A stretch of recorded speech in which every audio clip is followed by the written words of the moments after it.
Assalamualaikum warahmatullahi wabarakatuh. Hello student, how are you today? I hope you all good and happy.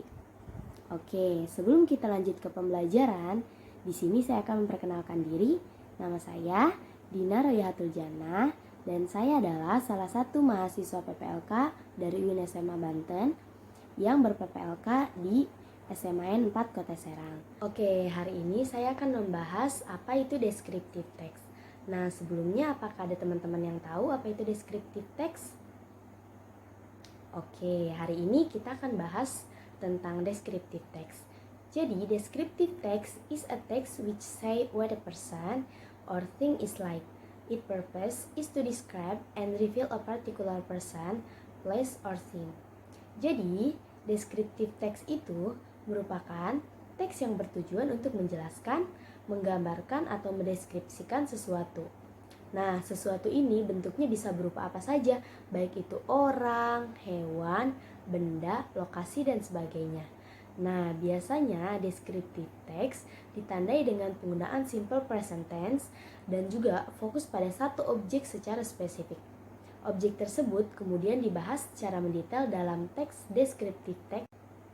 Oke adik-adik, sampai sini paham gak apa itu descriptive text? Saya rasa semua sudah paham ya tentang descriptive text. Selanjutnya kita akan bahas struktur teks dalam descriptive text. Nah, dibagi menjadi dua. Yang pertama identification dan yang kedua description. Nah, identification itu mengidentifikasi orang, tempat, atau sesuatu yang akan kita gambarkan. Sedangkan description yaitu penjelasan dari identification yang lebih luas lagi. Misalkan dia mendeskripsikan bagian-bagiannya, karakteristik-karakteristiknya, dan lain sebagainya. Oke, kita lanjut ya, yaitu fitur bahasa. Fitur bahasa di sini atau di dalam descriptive text ini dibagi menjadi 4. Yang pertama yaitu specific participant. Ya, maksudnya itu seperti kita hanya menjelaskan orang kah, satu orang saja, misalkan sahabat kita menjelaskan sahabat kita hanya satu orang, atau tempat, misalkan kita menjelaskan pantai Carita, pantai Anyer, tapi hanya satu kan, kita spesifik partisipan, jadi hanya satu atau orang yang tertentu atau tempat tertentu. Nah, yang kedua yaitu kita menggunakan adjektif. Apa sih adjektif? Nah, iya, adjektif adalah kata sifat. Kata sifat di sini dipakai dalam mendeskripsikan sebuah teks. Nah, yang ketiga yaitu menggunakan simple present tense. Nah, adik-adik di sini udah paham belum ya simple present tense itu apa? Saya harap sih semua paham ya apa itu simple present tense. Menggunakan action verbs.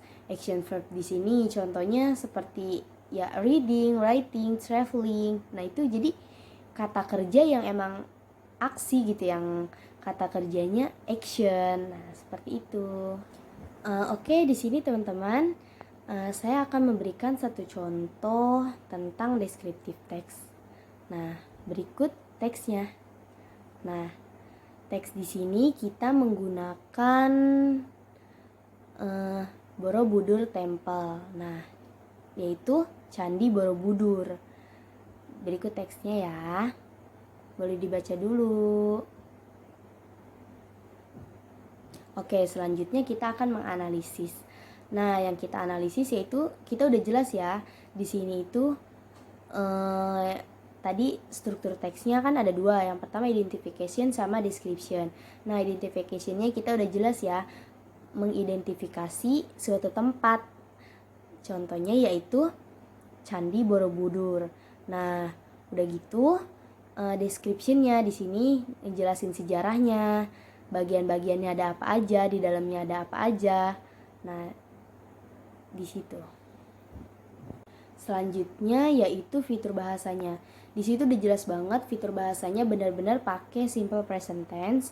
Di dalamnya juga udah ada adjektifnya atau kata sifatnya, dan action verbnya juga di situ dipakai.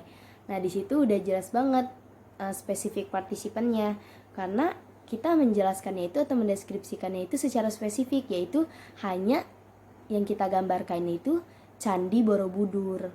Nah, di situ contohnya ya. Gimana teman-teman? Sampai sini ada yang mau ditanyain gak tentang descriptive text? Saya harap semua paham ya di sini apa itu descriptive text. Sebenarnya sih nggak susah juga, karena di situ teksnya kita hanya menggambarkan sesuatu gitu, atau tempat atau orang, jadi hanya salah satu aja, dan kita identifikasi lalu kita jelaskan dari identifikasi tersebut atau dari judul tersebut. Oke, di sini ada yang mau bertanya? Oke, saya sangat terima kasih untuk yang mendengarkan. Sebelumnya saya mohon maaf karena ada banyak kekurangan. Assalamualaikum warahmatullahi wabarakatuh.